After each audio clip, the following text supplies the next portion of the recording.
Hey there, welcome to the funny farm. Hey, I keep telling different people to use wood ashes for this or that in their garden. And so I thought I would just do a whole video on how I use wood ash in my garden.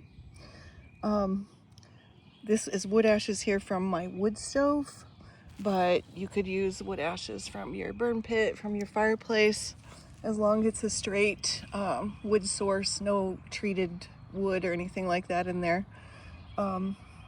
You can use the wood ashes for nutrition and fertilization and for protection and pest control. These tree roots, see our woods there? They grow deep into the ground and pull up a lot of nutrients. And then when the tree is burned, the sulfur and the nitrogen are burned off. Look at how massive, we got a couple really big ones in here. Squirrel. When the tree is burned, the nitrogen and the sulfur is burned off, and what's left behind is a combination of potassium or potash and calcium. There's 25% calcium in wood ash, 5% potassium, 2% phosphorus, and 1% magnesium. Plus you have some trace minerals like the copper, the zinc, the iron, all that other kinds of good stuff. So as you know, your calcium is important for plants to help prevent things like blossom end rot.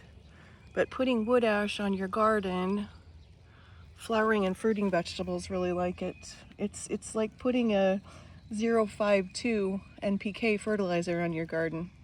So it doesn't have the nitrogen, but it has the potassium and the phosphorus. 100 years ago, when our grandpas and great-grandpas were gardening, you couldn't just go to the garden center and buy a bag of NPK. So wood ash was often used in the garden for fertilization.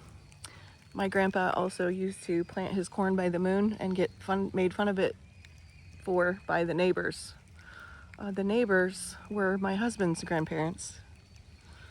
Have you heard me say before, we're getting our nitrogen from the chickens and the ducks. Look at all that nitrogen underneath that roost. So how I use it in the garden for fertilization, and your fruiting and flowering plants will like it, is to just do a sprinkle on the soil. I'm gonna do 1 to 2 handfuls per square meter. So I've got 2 handfuls in there. I'm gonna do 2 square meters. And we're gonna give some to this garlic and onion bed. On to potatoes. I think I showed you on my potato chitting video that I use wood ash to help seal off the cut ends of my potatoes when I cut them. And that little bit of ash coating will help protect them from snails and slugs trying to suck the moisture out, help seal off that end, and it gives them a little boost of potassium and phosphorus when they're first coming up. That being said, disclaimer alert, do your own research. According to the internet, that too much wood ash in the garden can make your soil too alkaline, which can cause scab on your potatoes. I know I and many other gardeners have grown potatoes successfully in beds we've fertilized with wood ash, but disclaimer, you don't want to use any ash on the acid-loving plants. Some examples of that would be like blueberries or rhododendrons and hydrangeas. If you had blue hydrangeas and you wanted to turn them pink, a little bit of wood ash might help. But I like my hydrangeas blue, so I'm adding acid to mine. As you can see, mine are starting to sprout. If you're worried about the ash making a bed too alkaline, you can always get also a soil testing kit to test your pH at home. The snails and the slugs, their slimy underbellies do not like the sharpness of the cinders of the wood ash, and it's alkaline, so it's irritating to their skin. Sorry about my loud ducks and rooster there. So the way to protect your brassicas from snails and slugs, if you're having an issue, is you can just put a circle of wood ash around each brassica to keep the snails and slugs away. And the plant will also like the nutrients. The wood ash will also pull moisture out of their skin as well as irritating it, and they also don't like the alkalinity of it. Now we're on to critters. So I'm in this bed today weeding, and I find, can you see, we got a little animal hole right there. And so for mice, rats, voles, what I'm gonna do with this wood ash is I'm just gonna fill up their little hole. And when they come back and crawl through that, we're gonna get a nice face full of ash. Now for rodents, in your garden, this ash is also abrasive. It's irritating to their paws with the alkalinity. And also not going to be pleasant to stick your face up the hole and get a face full of ashes. That being said, when you're spreading ashes, especially in the wind, you should wear eyewear and maybe a face mask so you don't inhale it.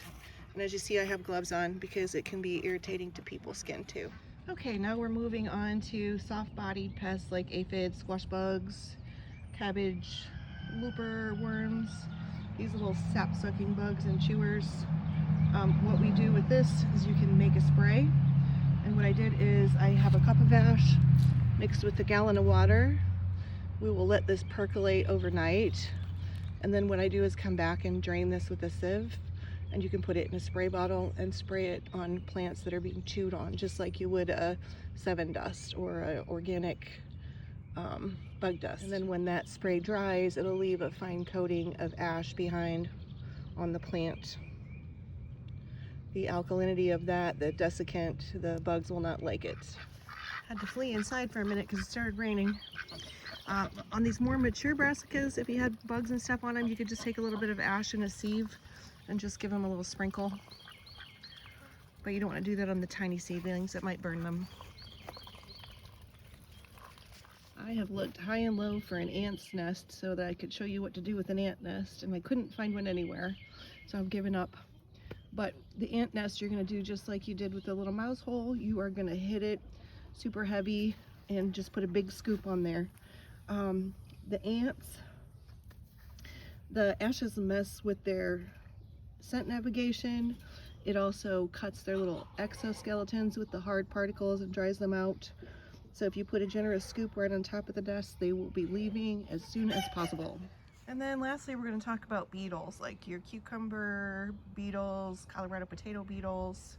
Again, like the ants, this will act by damaging their exoskeletons. It'll dry them out. Farmer's Almanac used to recommend ash for squash vine borer as well.